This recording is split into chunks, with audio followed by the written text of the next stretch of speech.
आप जानते हैं सुल्तानुल मुहक्किकीन मखदूम शरफा पीरो मुर्शिद हजरत नजीबुद्दीन फिरदौसी ने उनको टोपी और उनको तस्बीह दी थी।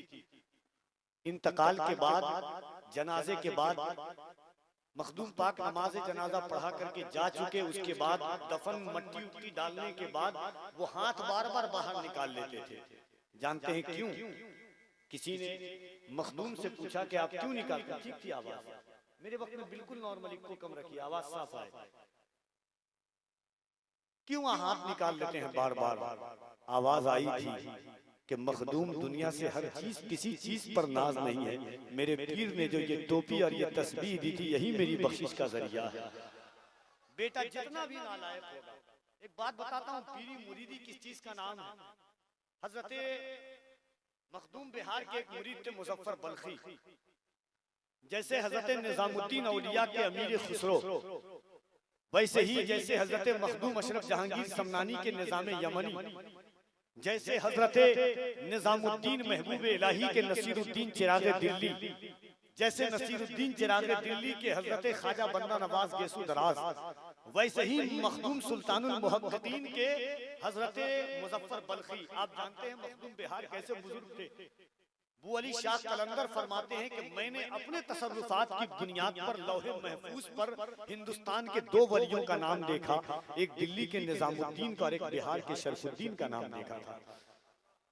वो मखदूम बिहार के मुरीद थे मुजफ्फर बल्खी, दरिया में थे, डूब रहे थे। सुनिएगा, आज हालात ऐसे हैं कि हम जिधर देख लेते हैं उधर चले जाते हैं। हजरत मुजफ्फर बल्खी पानी में डूब रहे थे, आवाज दी या शरफा इमदाद कुन, जबान फारसी थी, बल्ख के थे, आवाज दी या शरफा इमदाद कुन, हाथ सामने आया,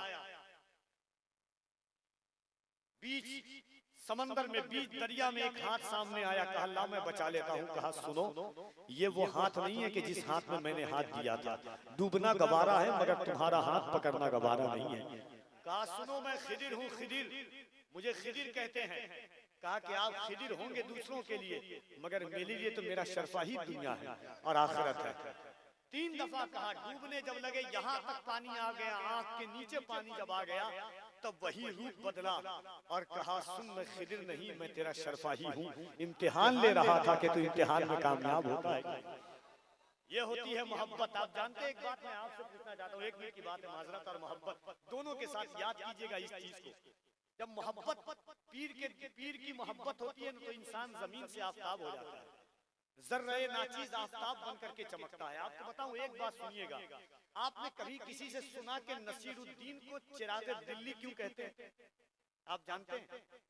दिल्ली बहुत जाते होंगे आप, चिराग दिल्ली उनको क्यों कहते हैं?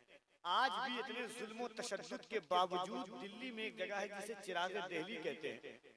क्यों कहते हैं आप जानते हैं? उस दौर में दौर था बादशाहों का दौर, सल्तनत मुगलिया के बादशाहों का वक्त था, और हो क्या रहा था कि दरबार बन रहा था। दरबार, दिन भर सारे मजदूर काम करते थे दरबार में। रात में हजरत निजामुद्दीन औलिया ने हजरत नसीरुद्दीन चिराग दिल्ली को एक काम पर लगाया। कहा कि बेटा, यहाँ पानी पीने में लोगों को तकलीफ होती है, एक काम करके तू तालाब खोदवा ले, लोग आए तो यहाँ आकर के पानी पी ले, अल्लाह की मखलूक को पानी पीने का जरिया मिल जाए। दिल्ली का पानी आज भी खा रहा है, कल भी खा रहा था। हजरत निजामुद्दीन औलिया के हुक्म पर नसीरुद्दीन चिराग दिल्ली मजदूरों को बुलाए या बुला करके तालाब खुदवाने लगे। गौर से सुनिएगा इस बात को, तालाब खुदवाने लगे। जब रात में, दिन में मजदूर वहां काम करते, रात में यहाँ काम करके थक जाते, तो दिन में बादशाह के यहाँ जाके सो जाते थे, सुस्त होते थे। बादशाह ने पता लगाया कि मजदूर सुस्त क्यों होते जा रहे हैं। पता लगाने के बाद पता चला कि मजदूर रात में निजामुद्दीन औलिया के यहाँ काम करते हैं। बादशाह, वो भी अलाउद्दीन खिलजी जैसा यास बादशाह, अलाउद्दीन खिलजी ही के दरबारी शायर थे हजरत अमीर खुसरो, मगर एक नजर डाली निजामुद्दीन ने तो कहा मोरा राज सुहाग तुम्ही से है। ये जिंदगी की सेज हकीकत, जिंदगी की यही है। आपको जो मैं बताना चाहता हूँ, अलाउद्दीन खिलजी गर्म हुआ, कहा कि सुनो, आज से निजामुद्दीन के दरबार में तेल नहीं जाएगा। अब जब तेल नहीं जाएगा तो रात में काम नहीं होगा, रात में काम नहीं होगा तो तालाब नहीं खुदवाया जाएगा। हजरत नसीर बड़े परेशान हुए कि पीर ने एक काम दिया था वो भी मुझसे नहीं हो पा रहा है। मायूस थे। हजरत निजामुद्दीन ने कहा नसीर क्या हुआ? कहा हुजूर दिया नहीं जल पा रहा इसलिए मजदूर काम नहीं कर पाते हैं, तालाब की खुदवाई में दिया की वजह से परेशानी है। अब सुनना दरबार उनसे दरबार शाह में बैठने वालों, हजरत निजामुद्दीन औलिया ने फरमाया नसीर जिस चीज के लिए तालाब खोद रहे हो उसी चीज से काम ले लो। इशारा काफी था, मुरीद समझ गए, तेल की जगह पानी को डालने लगे। अब जब रात में निजामुद्दीन औलिया आए, कहा देखा कि शीशी में तेल नहीं में पानी है और पानी से चिराग डल रहा है। गुजरते हुए फरमाया वाह रे चिराग दिल्ली, दुनिया उसी वक्त से नसीरुद्दीन को नसीर तो भूल गई मगर चिराग दिल्ली के नाम से दुनिया जानने लग गई। ये जिंदगी की असल हकीकत है, मोहब्बत तो वही है। इंशाअल्लाह जिंदगी की सारी रानाई आएगी। नात का 2 से 3 शेर पढ़ता हूँ, उसके बाद हजरत की आमद होगी। एक बार हाथों को उठा के कह दीजिए या रसूल अल्लाह, और मोहब्बत से पूरा मजमा हाथों को उठा के कह दे या रसूल अल्लाह। शेर सुनिएगा, गालिबन दूसरी या तीसरी दफा मैं स्टेज पे पढ़ रहा हूँ ये शेर, सुनिए। कल कयामत का दिन होगा, नफ्सी नफ्सी का आलम होगा, कोई किसी का पुरसाने हाल नहीं होगा। कुरान कहता है इज़ा शम्सु कुव्विरत व इज़ा नुजूमुन कदरत। अब देखिए हालात क्या होंगे कि साहिबे मैदाने महशर में हम क्या करेंगे, हमारा साहिबे हम्द के अहमद की तरफ देखेंगे। मिसरा बोलेगा कि आप किस तरह बोलना जानते हैं।